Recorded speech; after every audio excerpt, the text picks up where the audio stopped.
Dr. Watson, would you kindly close the door behind you so that we can limit the price of your carelessness to merely hours of work rather than days? My apologies, Mr. Holmes. I found myself rather taken aback. I saw tidier houses in war-torn Afghanistan. Are those my surgical needles? I ran out of tacks and the matter required immediate attention. Was that my supper? Plainly not, for I was the one who ate it. I set it aside for this evening. And for that I am grateful. Is that my bed? Watson, since you've proven yourself a master of observation, might I ask you to apply your skills to a more pertinent question? Namely, the whereabouts of today's newspapers. They are the key to everything. The newsboy is usually reliable. Medically speaking, I often find that the key to everything is good sleep. In a bed. Your papers are here, on the table. Let us see what the postman brought today.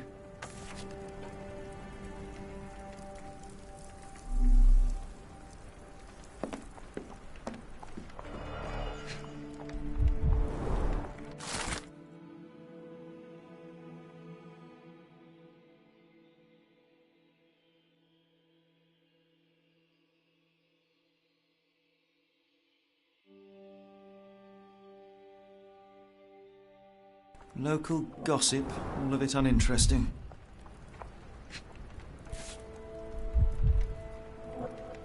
Your order from Barnes' bookshop has arrived, Doctor. Barnes insists on delivering the books to our door, even though we could easily walk to his shop. That's good service.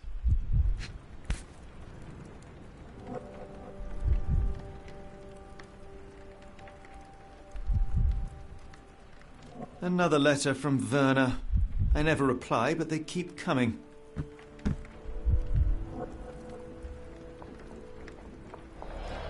I don't see the Strand. Where is it? Pardon me? I am on the precipice of uncovering a pattern of crime across London spanning many months and involving many men. The missing paper cannot be a coincidence. That's preposterous. My dear fellow, life is infinitely stranger than anything which the mind of man can invent. Well, life used your newspaper to wipe its posterior, so after that unpleasant discovery this morning, I disposed of it. But in lieu of the Strand, perhaps I can deliver you something equally tantalizing. I have just returned from a patient of mine, Captain Stemwick, who... No, that will not do. Grab your coat, Dr. Watson. Let us hope nobody has collected the dustbin.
The dustbin is yours for the digging, Mr. Holmes.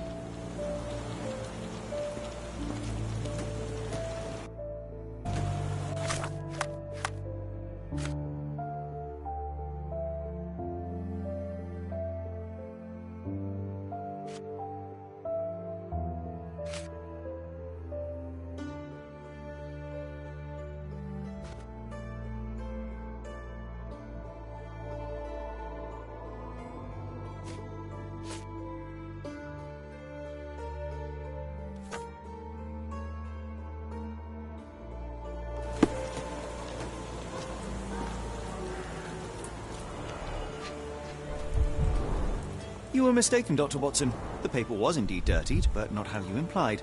It's potting soil.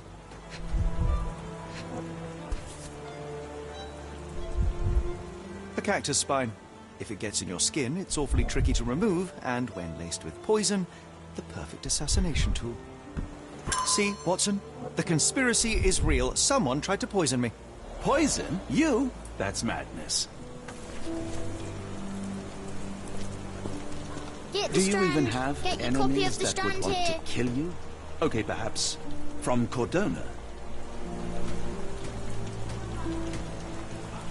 Get the strand. Get your copy of the strand here. Sorry, Mr. Holmes. I just sold my last paper. Blast. Then why are you still here? Boss pays by the hour. No sense in returning early. Any breaking news today? The dog accident. It's the talk of the town. Yes, yes. Besides the tripe on the front page, anything about burglaries? I'm not sure, sir. You're a bright child. I presume you see everything that goes on around here? Nothing gets past me, mister. Then tell me, did you notice anyone suspicious at my door this morning? Like the man with your newspaper? Precisely. What do you know? I know the value of a shilling. Dr. Watson? Cool, now I can take the day off.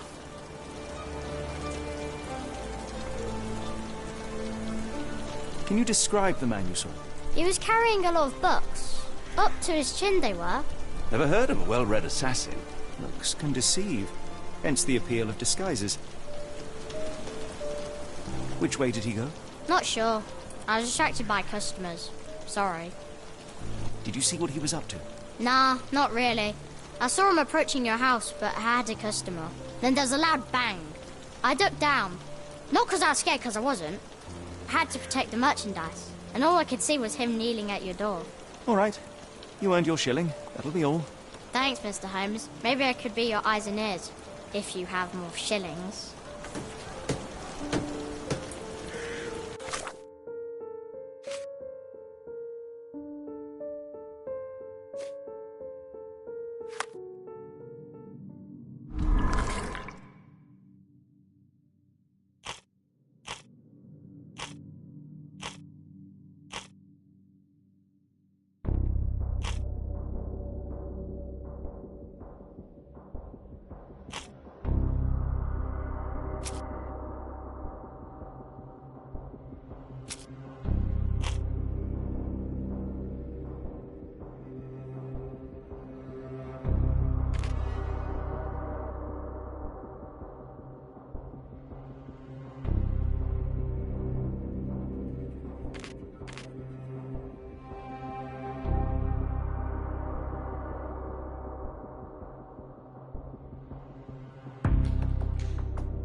Come now, Mr. Holmes. Murder? Yes, Barnes has his quirks, but he also has Get the his strand. scruples. Get your copy Not of the every strand pawn here. knows it's part of a game.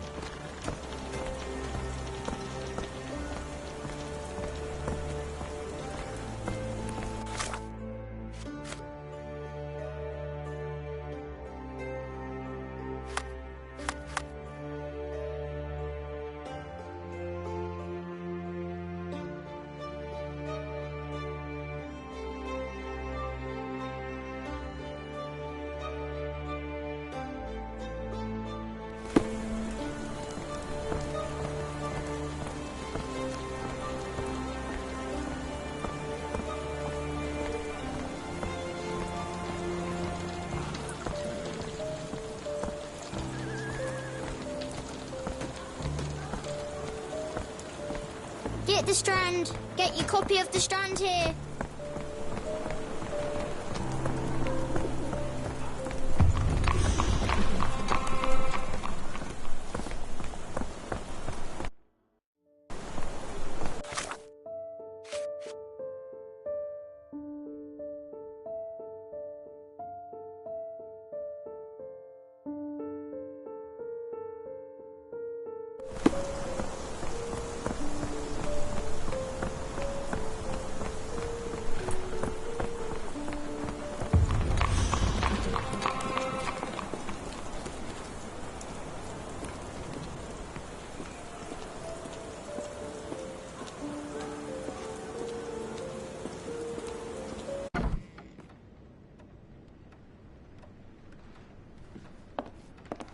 How about that Vogel fellow? He seems rather obsessed with you. Would he do something like this?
Mr. Barnes, a word.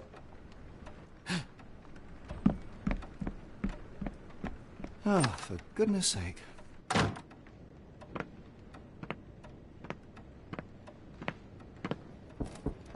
Who goes there? Sherlock Holmes. Now will you please... Mr. Holmes.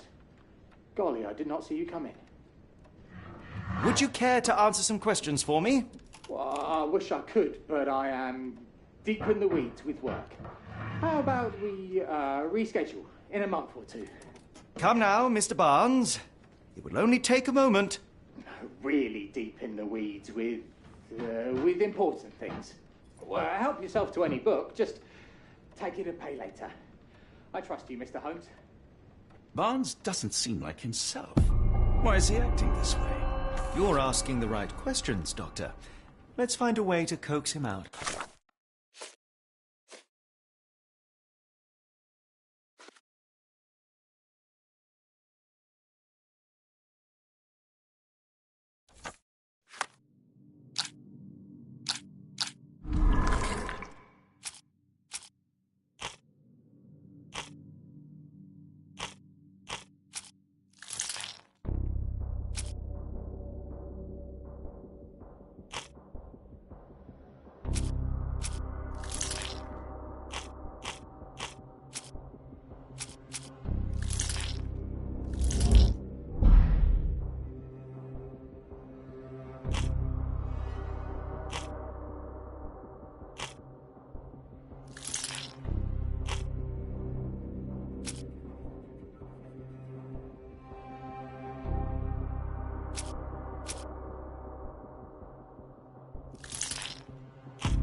I could hardly imagine anything more macabre.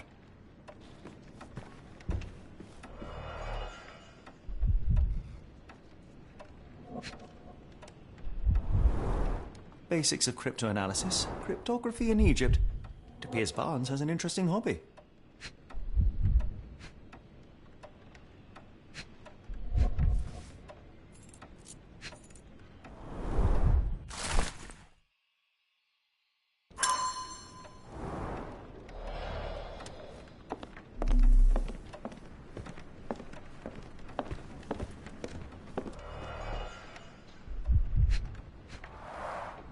Finest view London has to offer.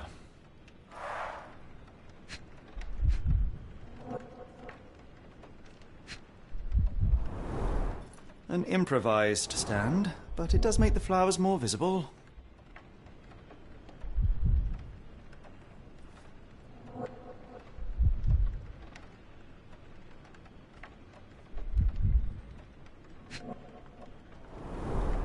In the language of Mycroft's secret agents, it's a sign. Dried flowers are replaced when the job is done. I wonder who the recipient is.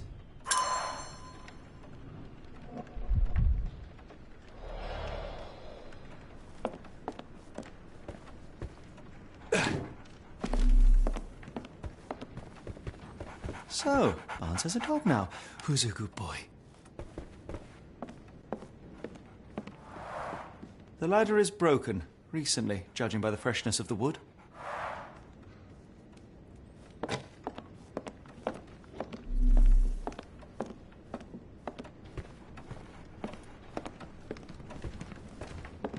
Barnes has always been a little odd, but this is uncharacteristic even for him.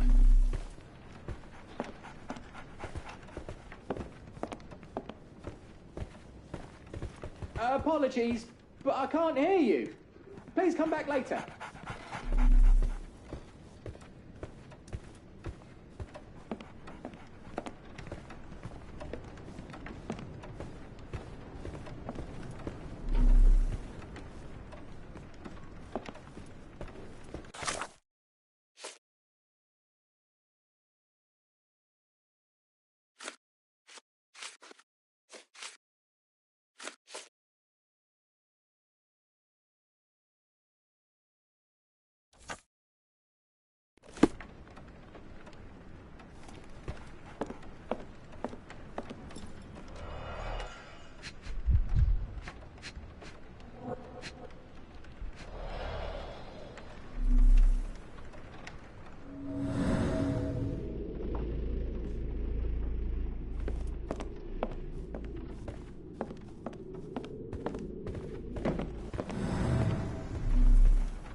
Hello there.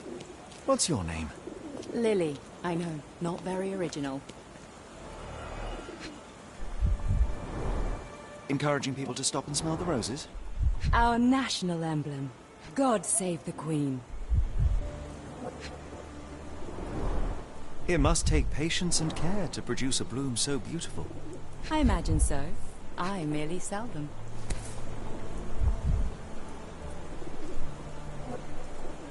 The pot is damaged.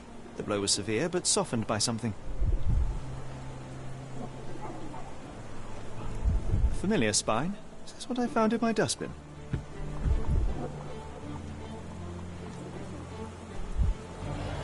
Anything tickle your fancy, Mr. Holmes?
My condolences, Mrs. Fleming. Mr. Holmes? Your husband's death. You're clearly still in mourning. Oh, no. I loved him more than anything, of course, but that was some time ago now. Life goes on. A lesson we all learn, one way or another. One of these things is not like the other. Come again? The cactus. Those fearsome spines can prove a devil to remove, and the sap is often toxic. And a rose thorn can give you tetanus, but we still grow them. The cactus seems comparatively harmless, though you have me thinking it must be valuable. I was under the impression that you knew its price already. Your guess is as good as mine. The first time I saw this cactus was when I came back from my break.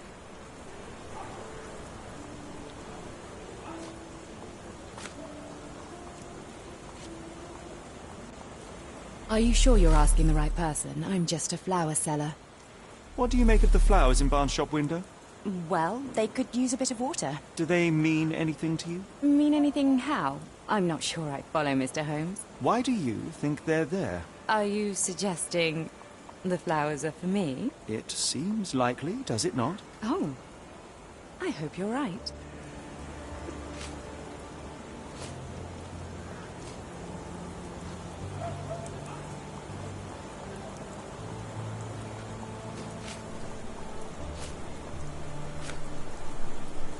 Are you sure you're asking the right person? I'm just a flower seller.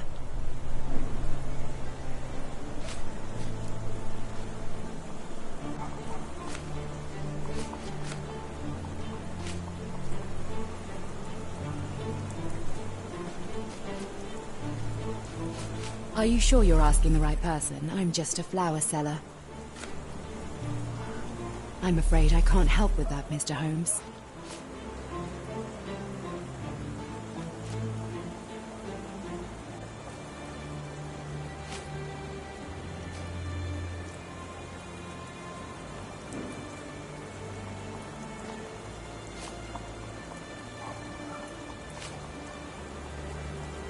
I don't know anything about this, sorry.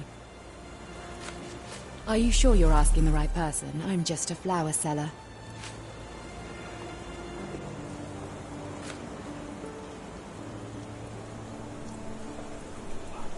I'm afraid I can't help with that, Mr. Holmes. I'll be off.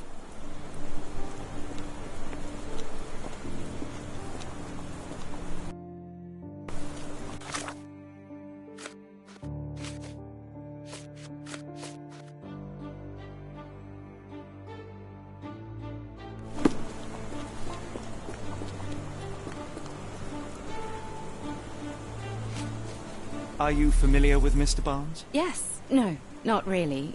Well, in a way. What on earth does that mean? I know who he is, of course, but we haven't shared much more than a look. A look? Yes. Each morning I go for a walk in the park with my dog, and most days I spot Mr. Barnes there with his new puppy, so we see each other. Actually, we once met briefly while our dogs played. He was quiet and seemed unsteady as he approached, but since then, we've never spoken. I often see him staring through the shop window. Sometimes I wonder what he thinks about that would etch such longing onto his face.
I think perhaps I have been chasing shadows.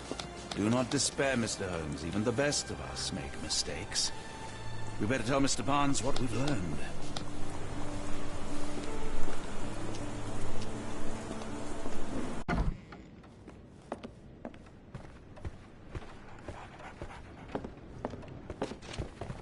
Mr. Barnes, I know what you did, and I know why you did it. I'm sorry, Mr. Holmes. I can't hear you very well from behind the door. You ordered a cactus from the plant catalogue and then left it for Mrs. Fleming as a gift. You place flowers in the window to get her attention and wear high heels to appear taller and more desirable. You are her secret admirer. I couldn't read this morning's edition of The Strand because it was covered in soil and spines. I know you dropped a cactus on it and then fled. Barnes, it's Dr. Watson. Rest assured we are not interested in disclosing your personal affairs to anyone, including Mrs. Fleming. Please come out. All right, then.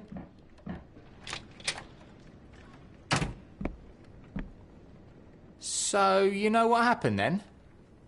I was on my way back from the post office, having picked up the cactus and some books. It was quite an awkward package, heavy too, and when I got to your door, I dropped the cactus in your paper. Forgive me. I needed that paper to prove a theory and prevent a crime. Your actions were rather disruptive. Your clumsiness carrying the post is matched only by the clumsiness of your romantic gesture. Oh, it's true. I am useless with this sort of thing. I'm not even sure if Mrs. Fleming noticed.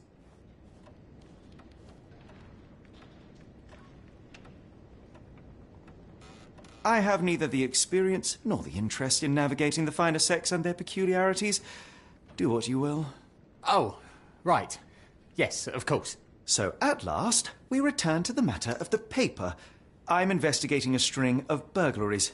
Did you perhaps read of any before the edition was spoiled? I don't recall, but you're welcome to read our copy for yourself. You had an issue of The Strand here all along? Well, naturally. I am a bookseller. I have a subscription to every magazine and newspaper in London. So you ought to be familiar with the concept of burying the lead. Oh no, my apologies, Mr. Holmes. I'll make it up to you however I can.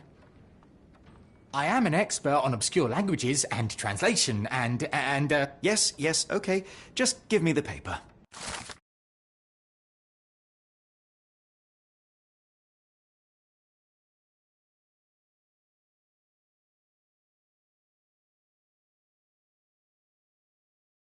Come, Dr. Watson.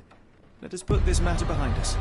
Farewell, Mr. Barnes. I hope to hear good news about you and Mrs. Fleming.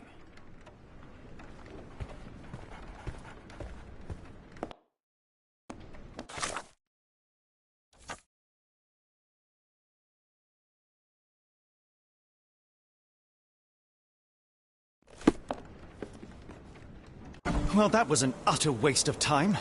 An assassination did seem rather unlikely. There was supposed to be another burglary. I was certain of it. Something you wish to say, Doctor? No. Well, only that you have a remarkable faculty for deduction and pattern recognition. And that perhaps, if ill-applied... I see things that are not there. Yes. It is London. There will always be burglaries. Doesn't have to mean anything. So it seems. Forgive me. Without something to occupy my mind, I turn into an entirely different animal. Which brings us back to my news from earlier. I think I have a case for you, a real one. Truly? Indeed. Though perhaps not as thrilling as your stories from Cordona. A patient of mine, Captain Stenwick, told me that his servant disappeared. I said I knew just the man to help. What do you say? Oh, Watson. Yes, I know it's not the most tantalizing mystery, nor the story to launch my writing career. But... it's brilliant. Let's go. Oh, good. Well, his house is nearby. Come.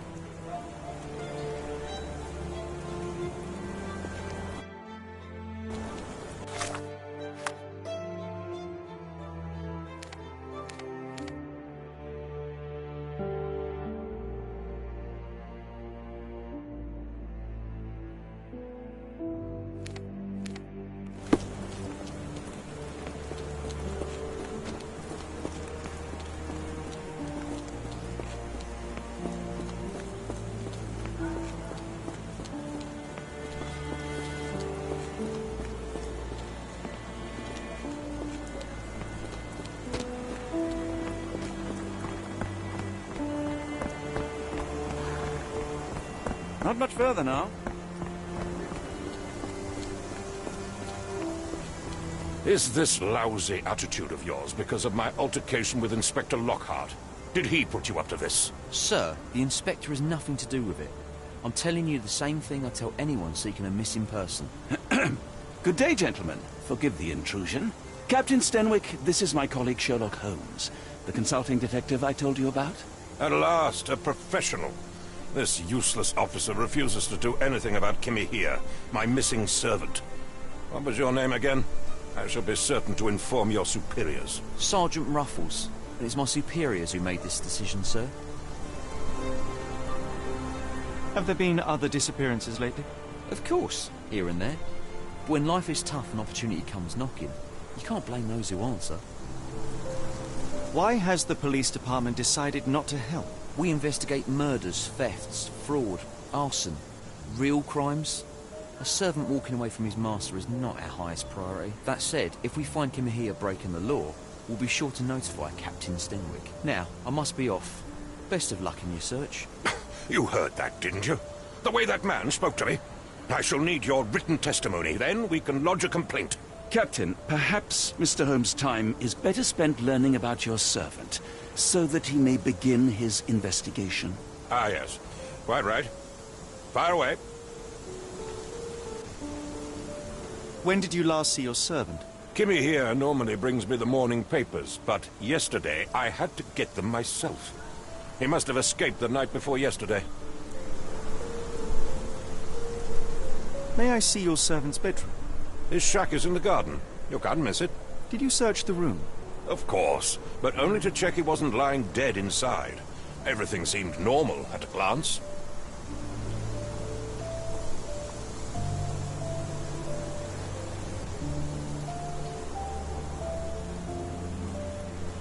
Is there any reason Kimahia may have left? I should think not.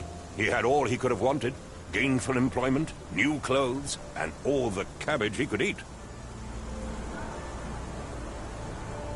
Did Kimahia make off with anything of value? Heavens, no. I would have mentioned it to Sergeant Ruffles. Still, he must have fled with some money on his person. No, no. I kept his wages in my safe. For security. I take it this is the first time Kimahia has vanished? Undoubtedly. The man seemed terrified of the city. I think it was all the noise. He never left this estate. Should he cause any damage, I will bear the responsibility, for it was I who rescued him from savagery and brought him here to England in the first place. Tell me about Kimahia. He's foreign. A Maori. All the way from New Zealand. Biggest man you've ever seen, and as strong as two. Dark hair and fearsome tattoos. He doesn't speak a whit of English. Never bothered to learn. But I made do with pointing. I invested a lot of money in him, so he must be found. Did Kimahia make off with anything of value? Heavens, no. I would have mentioned it to Sergeant Ruffles. Still, he must have fled with some money on his person. No, no. I kept his wages in my safe. For security. All right, Captain. I think I have enough to get started. We shall first take a look around the mansion. Go ahead. I'll be here, mentally drafting my complaint.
Impressive. The sack of grain retained the shape of an impact.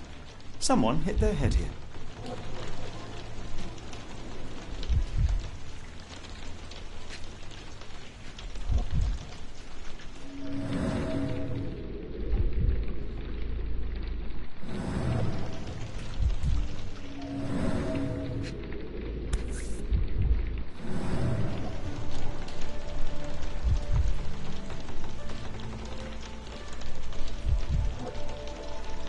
A small Navy spyglass.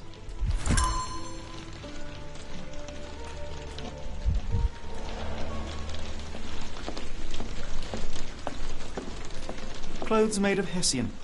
Is Stenwick really so miserly? Stenwick makes his servant live in a tool shed? You think you know someone? No air coming through it.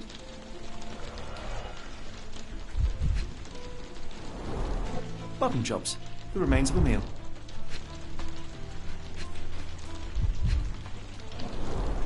The ashes are long since cold.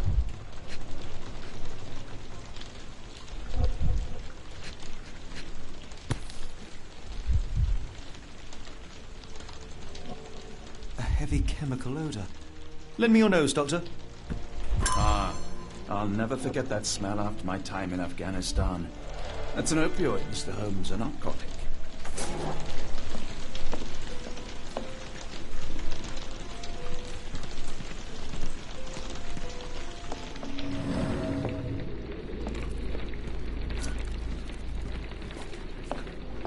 No air coming through it.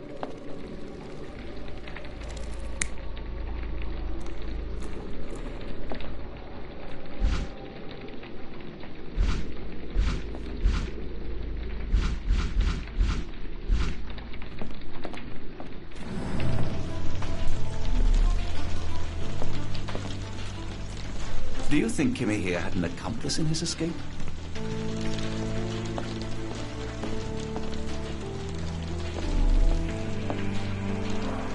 Is this a Tanifar, a Maori water spirit, or something else? Either way, it's giving me chills.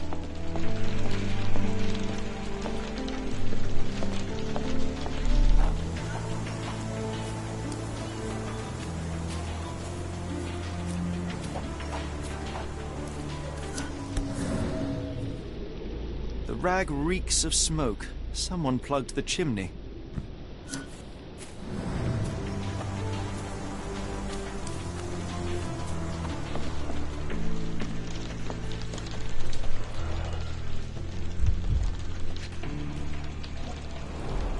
A scrap of Hessian.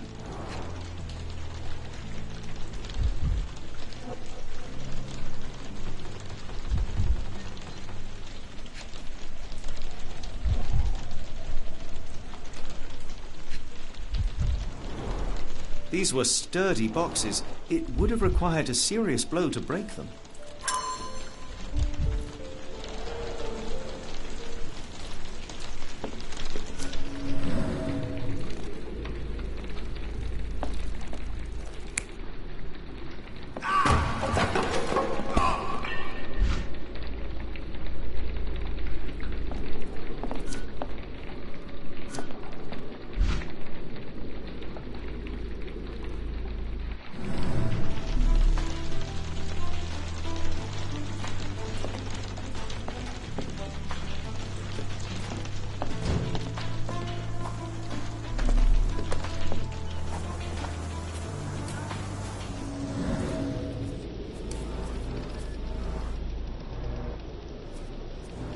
Could have left these tracks. They seem fresh.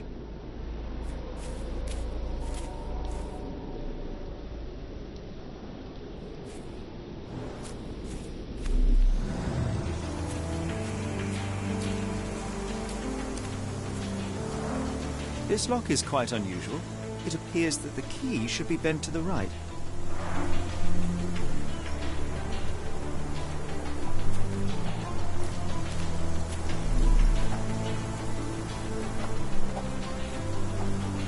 Yes, Stenwick is no angel, but he's one of my few clients. Please, try to remain courteous.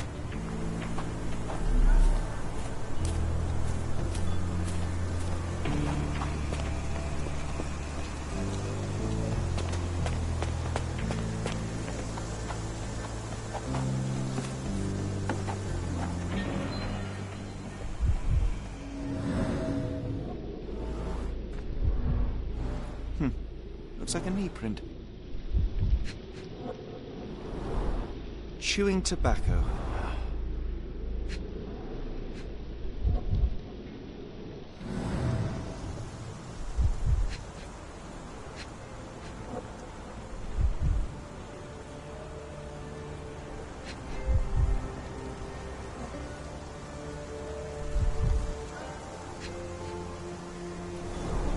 A shoe print, roughly size 11, with a worn-out sole. These are a workman's boots. Someone knelt here. The amount of chewing tobacco suggests they were waiting a while. Amazing, Mr. Holmes. To read the ground like an open book.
A Maori nose flute. Ngurus, they're called.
This lock is quite unusual. It appears that the key should be bent to the right.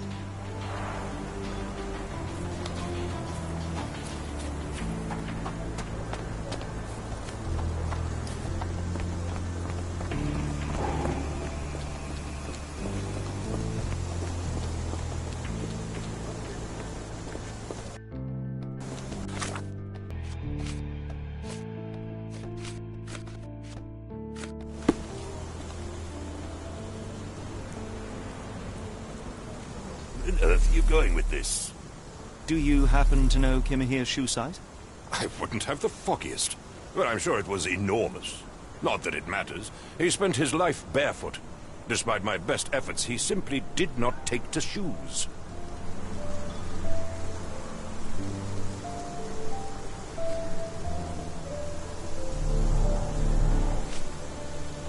Has Kimahir ever indulged in tobacco? No, the man doesn't even drink. Are you certain? I found chewing tobacco in the garden. I controlled Kimahir's expenses since he struggled with the currency. I would have known if he used tobacco. The door to your garden has an interesting lock. Yes, I have uncommon locks on every door of my mansion. It makes them harder to pick. Kimahir and I both had a set of keys. I'll need to borrow them. No, you'll need to do what I tell you to do. Examine the garden. Are you joking? Why would I know this? Is this spyglass familiar? I don't recognize it. Could it be Kimahir's, perhaps? I doubt it. I never saw him with it, nor could I suggest how he might have come by it.